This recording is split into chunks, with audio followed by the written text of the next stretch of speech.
Toledo, we're famous for glass, Art Tatum, Tony Pacos, Jamie Farr, a world-class museum, the Toledo Mud Hens and Walleye, an outstanding zoo and public library system. But who are the people that make our city so great? Welcome to the Soul of the Glass City podcast. I'm your host, Monique.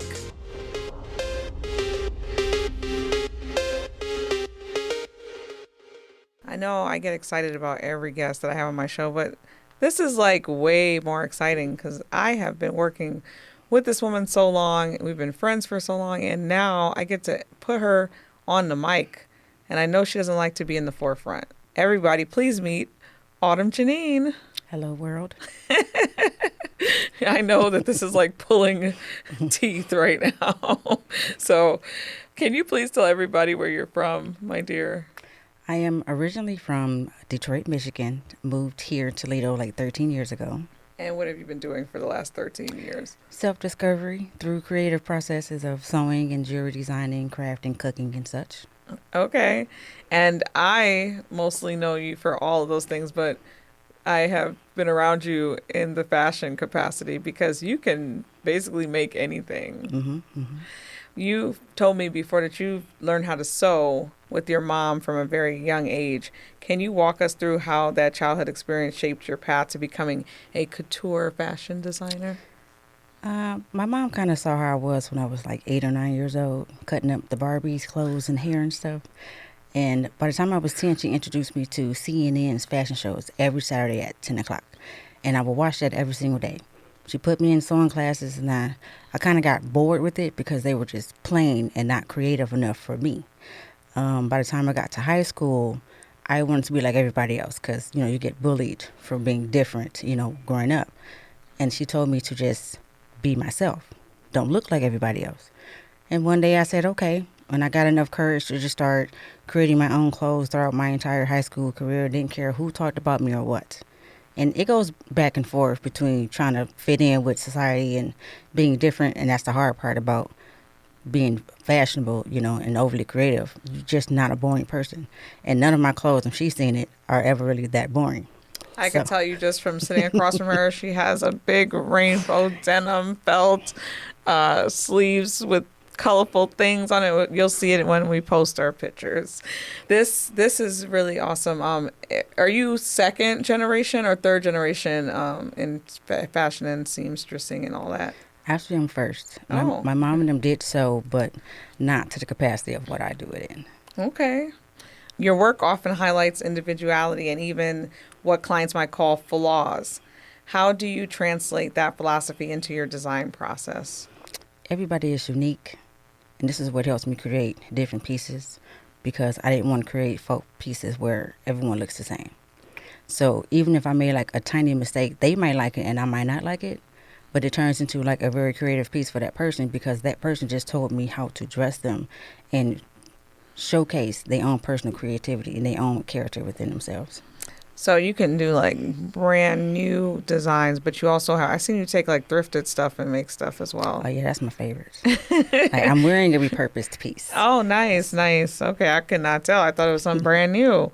House of Ginnie is your line, and it isn't just a place where you teach sewing and jewelry making. What inspired you to invest in community education, and how has teaching influenced your own growth? I actually love doing it more for the kids. I saw that they took these programs out of the schooling and they were having issues with their academics. And a lot of people don't realize that the creative arts are actually what helps propel the kids to be strong enough academically. So I figure, if they took it out, I can just provide it. I may not be licensed or have the degree to do such a thing, but I have the skills and the know-how to teach them how to do it. And it makes me feel good that they feel good wearing or creating something that they made of their own. Whereas they do better in other parts of their life and they're like, hey, look at me, I'm happy. They just want to be them and they want to be seen. That's beautiful.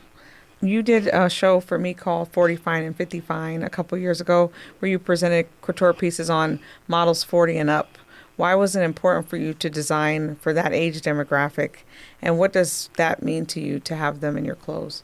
I worked in corporate for a long time and it's like the most boring boring wardrobe you can ever possibly have. And a lot of times, we want to be creative. We want to be set apart in those fields. And so that particular show had them feeling like princesses or goddesses for that day because they were in bold, bright colors or in clothing that they can't wear to work. They can wear it after work or dress it up either way. Yeah, that was nice. I enjoyed seeing your stuff, and I enjoyed seeing how happy the women and men were wearing the clothes, knowing that they were being put on the runway, thinking that modeling is only for teens and 20-year-olds. No, that's not true. So you have an atelier, which involves both creative vision and business logistics. How do you balance your role as an artist with the practical demands of running a fashion business? That took some years of practicing and knowing how to schedule everything together. So now that I've done several shows, I know that 2 weeks before the show, I give a whole broadcasted text message to the entire family. Do not bother me for 2 weeks. You will have to feed yourselves so that I can maintain and focus on the designs at hand, the show that's coming up, and everything needs to be done. They're helpful in the process of it, and they all understand it. So it takes time. Yeah. And a good schedule. Well, you just did I think your third Flaunt fashion show, the fundraiser for Equality Toledo. And I was in the audience and I saw some of the best designs I've ever seen from you. And I remember you saying, do not call me. Do not bother me. This is not happening. And I would be so upset because I'm like, dang, I want to talk to her, but I can't. And I mean, that whole time, I think it was like 2 or 3 months. Like, what zone were you in? I wanted to push myself more. I wanted to see what else I was capable of doing and not rushing myself like a college exam at the last final hour, even though that's what we do anyway. But I'm a stress designer to where I create my best pieces at the last minute. So in that time frame of me telling you, don't call me, that's one of those moments to where I need to focus as an artist and concentrate on what I'm doing, the buttons that need to be, because if you call me, I'm going to forget. Oh. So this is why it's important to listen to the designers or artists tell you in this time frame you cannot be bothered because our minds are not focused on worldly things at the moment. Yeah. It's just us right now. Yeah, and you didn't do it last minute. So I can see the great difference. Oh, okay. Don't tell them that. No, they have to know. Like, this is not an easy world. Like, we do a lot of last minute things. Well, you had me not speaking to you during this time, but I know that the outcome was greater than the norm. And I mean, nothing you do is normal, but I really think you're lying though, because you were working on that for 3 months though. Yes. But some stuff did not happen actually till that day. Like, the gold leggings, I did that morning. Okay. So. Okay. Yeah. Well, I got to give you your credit because you can't tell by looking at it. Where do you see House of Ginnie in the next 5 to 10 years? Are there new collections or collaborations or mission-driven projects that you're working on? I actually want to debut my own show in New York and then maybe travel and do a couple other shows. I may relocate to a much bigger, broader, fashionable type city because that'll help push my design creativity a little bit more so. I'd love to be somewhere where kids can come and create clothing or jewelry depending on how I want to reset and rebrand myself in that fashion. Well, tell me, how has Toledo helped you become the fashion designer you are today? I began shy. Okay. And from there, I knew I wanted some more growth in my life outside of being just a mom. And because I knew how to sew, I didn't know anyone. So this, being here in the city, you don't know anyone, helped me get outside of my own personal bubble, which was hard. So yes, I cried a lot. But Toledo actually showed me how to love, how to care for other people, how to really speak my brand out to other folks just because it needed to be seen. So I'm thankful for all the people that I have met since I've been here on this journey. I'm happy to meet more people as I grow some more. I don't want to forget that you are a happy mommy and grandmom. How do you do it? 6 kids and how many grandkids? 1. But that one's like 6. No, he's more like 12.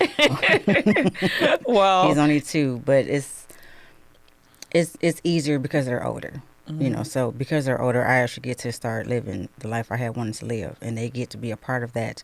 They've actually modeled in a couple of shows I've done, and it's hard to get them to come outside too, just like me. So it's great. Well, we are so glad that they are sharing you with us because we have gotten a lot of beautiful, colorful pieces and enjoyment out of having you in our mix, and we appreciate you. Thank you.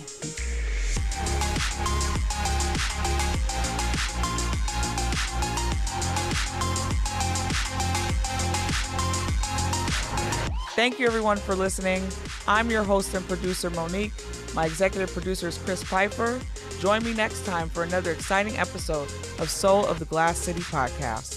For more information, if you have questions or comments, go to wgte.org/soul.